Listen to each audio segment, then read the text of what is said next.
Let's learn how to create this awesome GTA filter trend for your TikTok and Instagram Reels videos. This filter is trending right now and looks really cool, so let's dive into how to make it. The process is the same for both iOS and Android devices, and we'll be using the TikTok and CapCut apps. I'll provide download links in the description of this video so you can easily download these apps. Best of all, they are completely free, so you don't need to pay for anything. This is a cost-free method. So let's get started. Now, open the CapCut app. On the main screen, tap on the Templates button at the bottom bar.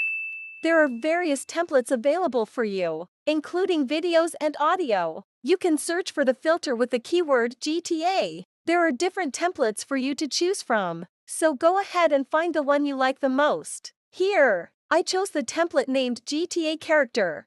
Click on the template and wait a few seconds for the effect to load in the CapCut app. Once it's ready, it will open your photo gallery. Select the photo you want to use to create the video, then wait a moment for the app to work.